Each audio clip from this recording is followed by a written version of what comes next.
सर्दियों के मौसम दोपहर 12 बजे का वक्त था। वनी में आई लड़की जिसके निकाह में दिया जा रहा था, वो वजूद साकित और जामिद बैठा था। उसके ख्यालों में एक हसीन दोशीज़ा का अक्स बार बार उभर रहा था। वो दोशीज़ा कभी उससे लड़ती झगड़ती मौजूद थी और कहीं उसकी प्यार भरी नज़रों से अपनी नज़रें चुराती हुई। अरियान अली शाह, क्या तुम राज़ी हो वनी में आई लड़की से निकाह के लिए? सैयद रबान अली शाह ने एक नज़र उसे देखते पूछा था। सैयद अरियान अली शाह को अपना आप जंजीरों में जकड़ा महसूस हुआ था। जी बाबा हजूर, मैं राज़ी हूँ इस निकाह के लिए। आखिर सैयद अरियान अली शाह ने अपने दिल पर पत्थर रखकर फैसला कर ही लिया था।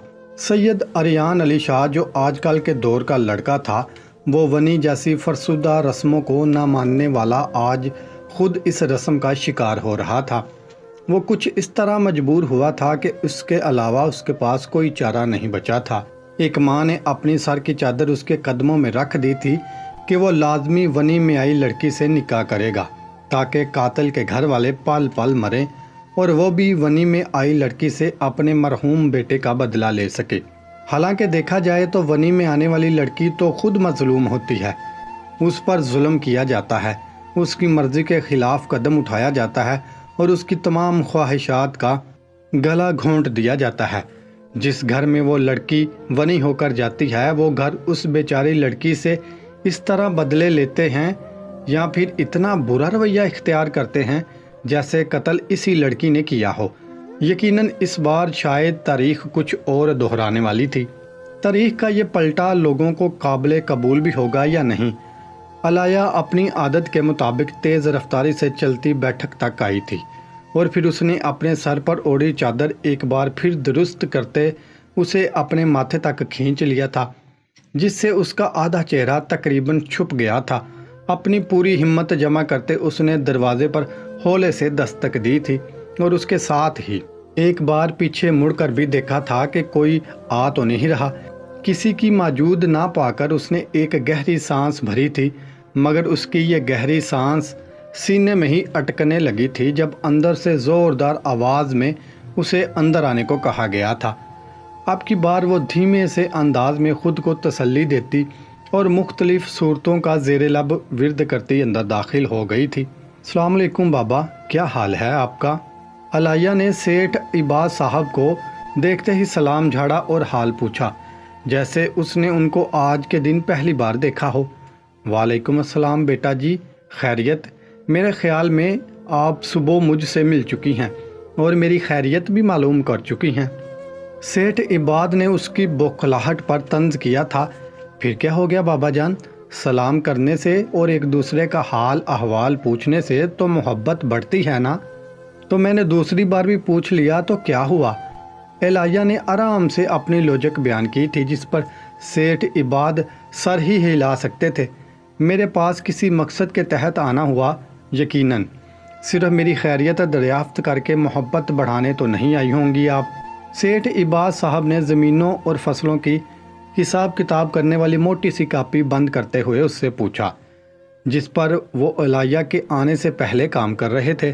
बाबा जान, मैं आगे पढ़ना चाहती हूँ, अलाया ने जल्दी से बोलकर अपना मुंह सख्ती से बंद किया था। आपको बताया तो था बेटा जी, अब ये नामुमकिन है। आपकी पढ़ाई बीए तक ही बहुत था। मैंने कोशिश की थी अब की बार भी कोई फीमेल टीचर ढूंढने की, मगर कोई मिली नहीं। अलाया अपने खित्ते की वाहिद लड़की थी जिसने बीए किया था। इसके लिए शहर से फीमेल टीचर पढ़ाने आती थी, मगर अब की बार अलाया यूनिवर्सिटी जाना चाहती थी, जिसके लिए कोई भी राज़ी नहीं हो रहा था। जी बाबा जान, मैं जानती हूँ, मगर मैं अपना एमए यूनिवर्सिटी से मुकम्मल करना चाहती हूँ, जिसके लिए सिर्फ मुझे आपकी इजाज़त की ज़रूरत है। अलाया ने अब की बार बगैर डरे झिझके अपना मुद्दा बयान किया, जिससे सेठ इबाद साहब के चेहरे के तासुरात सपाट हुए थे। ये मुमकिन नहीं बच्चा, और ना ही मुझे ये बात पसंद है और आपके भाई भी इस बात पर कभी राज़ी नहीं होंगे, तो मुनासिब है आप ज़िद मत करें। सेठ इबाद साहब ने अपनी तरफ से इनकार करते उसे अच्छे तरीके से जवाब दिया था, लेकिन वो अलाया ही क्या जो ज़िद ना करे और अपनी बात मनवा कर। उसे पता था अगर अम्मा जान को पता चल जाता कि वो इस वक्त बैठक में बाबा जान के साथ बहस में मसरूफ़ है تو لازمی اسے کرارے سے 2 تھپڑ لازمی پڑنے تھے۔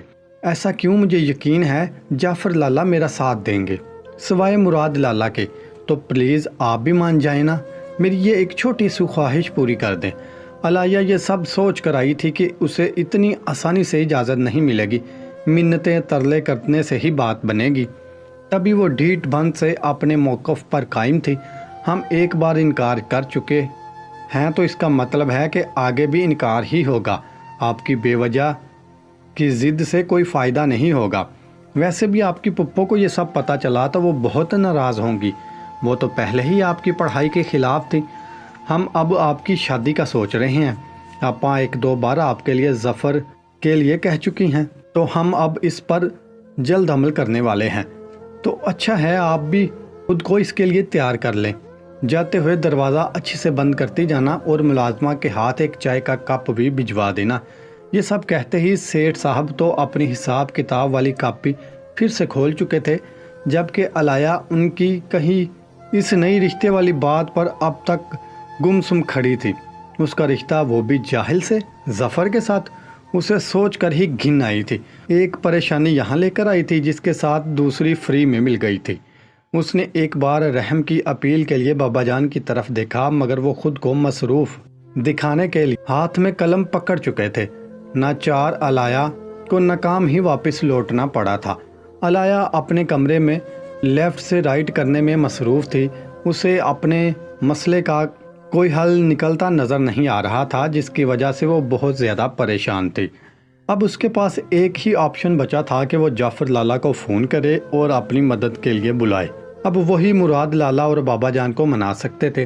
دوسری طرف ظفر نامی بلا سے بچنے کا بھی اب اس کے پاس ایک واحد حل یہی تھا کہ وہ جلد سے جلد یہاں سے ہاسٹل شفٹ ہو جائے، تاکہ وہ اپنا خواب پورا کر لے، اپنی پڑھائی مکمل کر لے، اور اس کی پڑھائی کے عرصے کے دوران ظفر کے رشتے سے بھی ان کی جان چھوٹ سکتی ہے۔ وہ ابھی مزید سوچ و بچار کرتی کہ ملازمہ دھڑام سے دروازہ کھولتی اندر داخل ہوئی تھی، جس سے وہ گرتے گرتے بچی تھی۔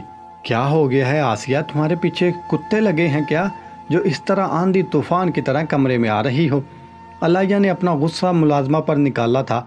وہ نہیں جی، کتے تو نہیں لگے، مگر بڑی بی بی جی نے آپ کو جلدی جلدی سے اپنے کمرے میں بلایا ہے اور وہ اس وقت بڑے غصے میں لگ رہی ہیں۔ ملازمہ نے علایا کو فوزیہ بیگم کا پیغام دیا، اور اس سے پہلے کہ علایا اس سے کچھ اور پوچھتی، وہ فٹ سے پھر رفو چکر ہو گئی تو علایا سر نفی میں ہلا کر رہ گئی۔ اس نے مرے مرے قدموں سے فوزیہ بیگم کے کمرے کا رخ کیا تھا۔ دروازے پر دستک دیتے وہ اندر داخل ہوئی تو کمرے میں فوزیہ بیگم کے علاوہ سارا، اس کی بھابھی بھی موجود تھی۔